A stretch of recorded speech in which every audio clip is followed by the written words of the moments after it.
Bienvenue sur Métabolismo TV, ta source d'informations fiables sur le métabolisme et la santé des glucides. Je suis Franck Suarez, spécialiste de l'obésité et du métabolisme, et je veux partager avec vous les résultats d'une étude géante qui a été réalisée.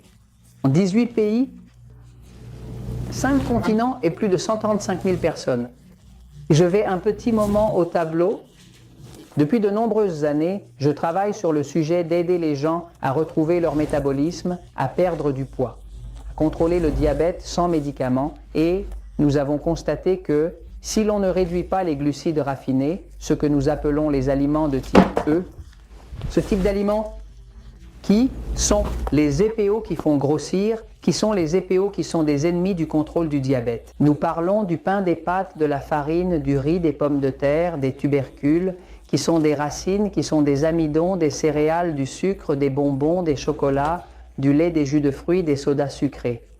Ce type d'aliments, les aliments de type E, que nous appelons ainsi dans le livre Le pouvoir du métabolisme et dans le livre Diabète sans problème, ce sont donc des aliments qui produisent beaucoup de glucose, mais qui nécessitent aussi beaucoup d'insuline. Donc, ce type d'aliment est celui qui fait grossir et qui déséquilibre également le diabète. Eh bien, nous avons été dans une bataille pour expliquer au public que c'est ce qui fait le plus de mal.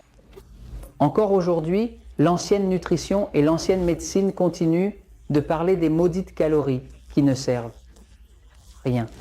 Nous avons passé 60 ans à compter les calories et tout le monde est devenu plus gros et plus diabétique. Donc le truc des calories ne marche pas. Maintenant, réduire les glucides fonctionne définitivement, surtout les glucides raffinés, parce que nous ne parlons pas des glucides sains comme les légumes, les salades, les jus de légumes, les jus verts, si seulement c'était ce type de glucides. Ce sont ces raffinés qui causent vraiment des problèmes. De légumes, de jus verts, j'aimerais que ce soit ce type de glucides. Ce sont ces raffinés qui causent vraiment des problèmes. Alors, une étude vient de sortir où, fondamentalement, on constate que les dommages au corps, c'est-à-dire que lorsque le corps est endommagé et que le cœur commence à faillir, que les systèmes commencent à échouer, que l'on commence à développer un cancer, que l'on devient obèse et ainsi de suite, ce qui se passe, généralement, c'est que la personne a un mode de vie très très mauvais, mais surtout qu'elle a un excès des glucides. Qu'est-ce qu'on appelle la maladie raffinée, que nous appelons des aliments de type E. Ce sont ceux qui tuent le corps. Cette étude, très intéressante car c'est une grande étude de 10 ans.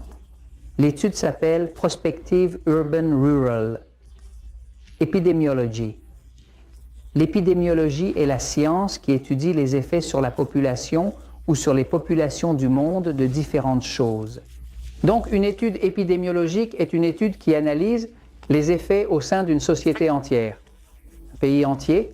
Donc c'était une étude, l'étude s'appelait l'étude pure, P-U. R-E, parce que c'est l'épidémiologie urbaine et rurale prospective, elle a été réalisée de 2003 à 2013, 10 ans. Pendant 10 ans, ils ont mené cette étude, dans laquelle ont participé des personnes âgées de 35 à 70 ans. Au total, il y avait 135 335 participants et ils leur faisaient des questionnaires sur ce qu'ils mangeaient, sans leur dire quoi manger, juste en leur demandant ce qu'ils consommaient et en vérifiant que les réponses étaient logiques. Et dans cette étude, la mortalité totale, ils mesuraient 2 choses. La mortalité totale, c'est-à-dire combien de personnes mouraient, et combien d'événements cardiovasculaires, comme des problèmes cardiaques, des embolies, des événements de ce type liés au système circulatoire, se produisaient, et il y a eu un total de 4 784 sur 10 ans. Mais ce qui a été découvert, le résumé de l'étude, c'est que ceux qui mangeaient plus de glucides en moyenne, en général, avaient environ 28% de glucides, ce qui est en plus par rapport à d'autres. Total. En moyenne, 28% de plus d'événements cardiovasculaires. Alors, plus clair, comme on dit chez moi, plus clair qu'un coq qui chante, non?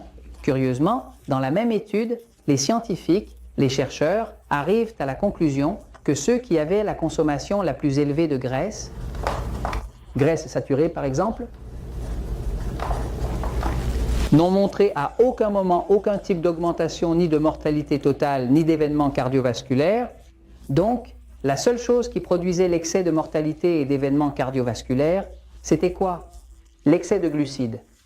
Alors mes amis, s'il vous plaît, regardez le régime 3-1. Fonctionne. Et je vous le recommande mes amis, car la vérité triomphe toujours.